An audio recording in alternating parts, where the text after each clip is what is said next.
What's up, Tube? We're here in Fort Myers, Florida, hanging out with my good buddy Luis at WG what? Is it WGCU? WGCU. Are you videotaping it? Yeah. Oh, sweet. All right. Hey, I was No, he was. posing. I was saying, just wow, sitting he's there very calm. posing. I was sitting there. He's taking a long time with that camera. Never mind. No, that's good.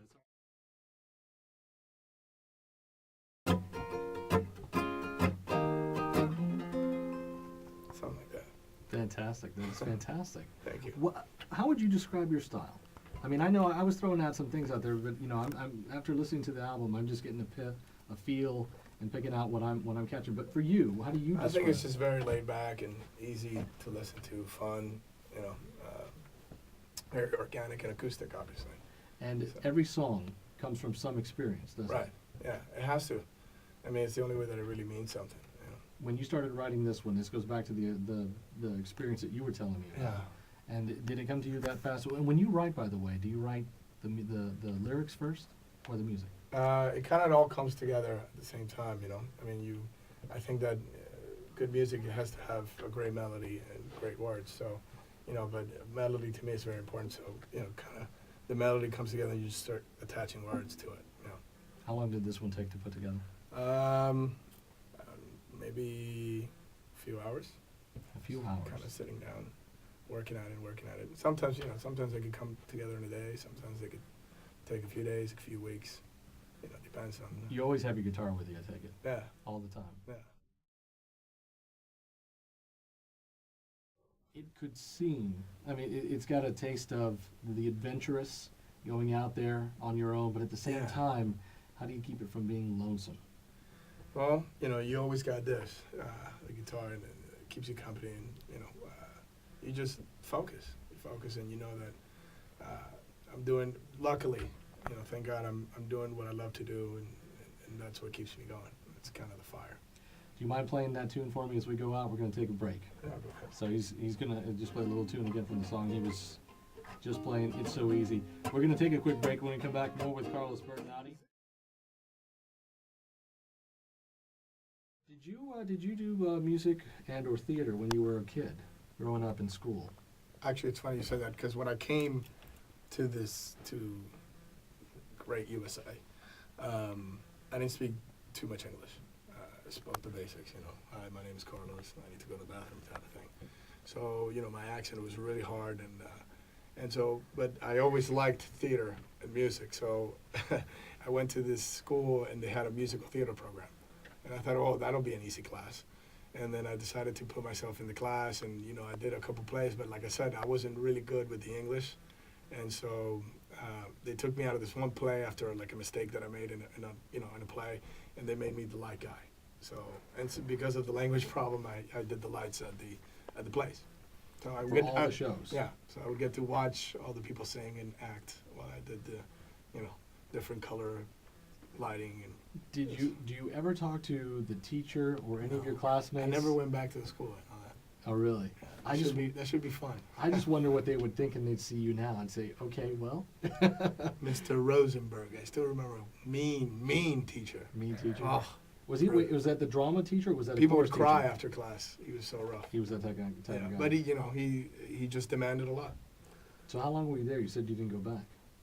Well, I was there. I only went there for 1 year. I went there for I believe it was 7th or 8th grade. 7th grade.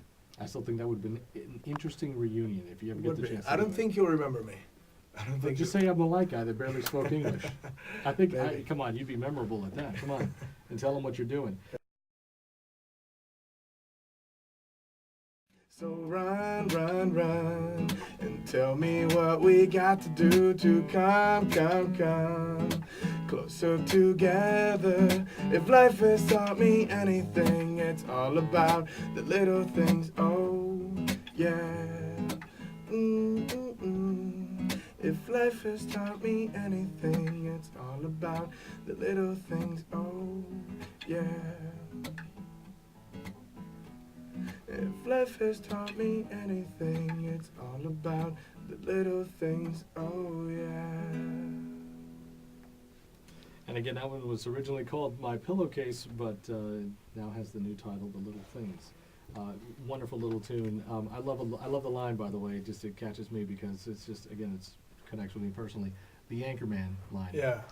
You know, I always thought it was so funny. just being the Anchorman. I promise I try not to crack too many smiles as I do the news. What's been the biggest crowd or the biggest show that you've done so far? It's funny. I've done shows for a couple thousand, and I've done a show for 2. So, and I think the one that I played for 2 people was probably one of my greatest shows. So what show was that? It was, it was a show. It was kind of like I don't want to say a mistake. It was one of those shows that when you get like into bookings and we booked it very far out. We had forgotten about it, and then like 2 days before the show was like, "Hey, don't you have a show?" And we're like, "Oh my God, we have a show!" And so we couldn't really promote it. Nobody knew where it was. It was in a kind of shady part of town. And I showed up, and I waited there for people to come, and then a few people came.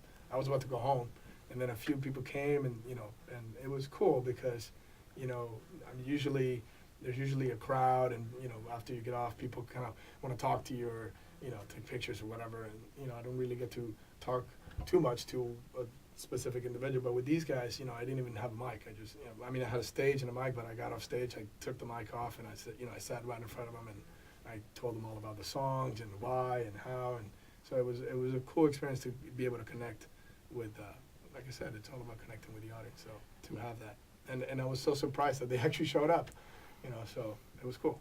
I guess you're going to have all kinds of stories. At some point, you should write a book about all this. Yeah. All the experiences you've had. And I need a long time for that, I think. Yeah, you've had a pretty good career, but yeah, no, I guess give it a few more albums, a little bit more time. When you're looking into the future, and again, you're the type of person, as you said, that just so many things you'd like to do, and you'd like to keep busy and stay active, and obviously looking at your life. I mean, you studied to be a chef. You learned how to paint. You have all these different hobbies.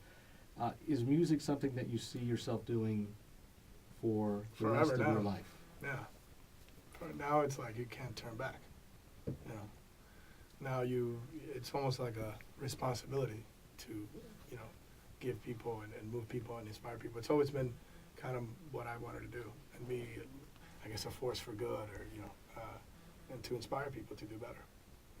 It's one of the things that kills me the most, seeing people that have talent or people that have a lot of potential and they let it go because they're sad or whatever the reason may be, and they just kind of drop the ball. And I've lost a lot of friends that way.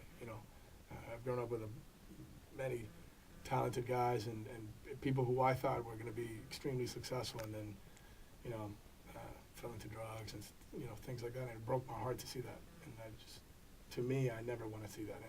And obviously it happened. So if I could do anything to break people out of that and just give them hope and a better reason to live, or to carry on a message, I would do that.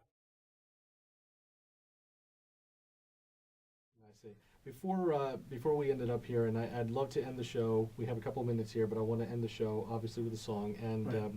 The last song that I picked off the album is it's titled 1, 2, 3. Is that what it's titled? Yeah. And I'm trying to remember it now. It's on the tip of my 1, tongue. 2, 3. Yes. It started out so innocently. Okay. That song. Where did that one come Oh from? man. Uh-oh. That's one of those naughty ones. Oh, is that what that is? Yeah. Sometimes, this career Besides having or good blush just right playing now. the guitar at first, it kind of can get your attention from the ladies, and it was one of those songs. One of those naughty songs. Besides having you blush right now. I'd rather play a love song. Would you rather play a love song? No, but that's a fun song. Well, what's your? Do you have a favorite song? Is it fair to ask that question? Yeah, sometimes your songs are like kids, I guess. They're part of you, so you like them all in different ways. But there's sometimes I'll go through like patches where I'll like to play a specific song, or it'll bring back memories or bring back meaning, and I'll talk to the crowd and be like, oh, this song is really important because of this, and so I'll like to play that song more than others. Do you have one song right now that's like that? Yeah. I'll tell you what, I'll let you surprise me. And as you're getting ready, I want to just mention real quickly to everybody.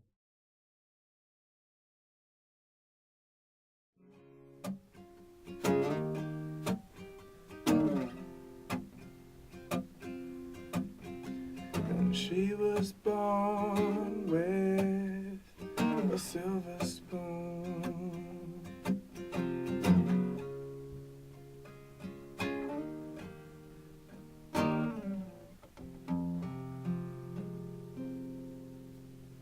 Fantastic. Thank you. We're all set. We're all done. Okay. Hey, real quickly, say that. How many? Can you make like 2 or 3 copies for me? We'll wait. We'll sit here and wait for you. So it'll take about 10 minutes.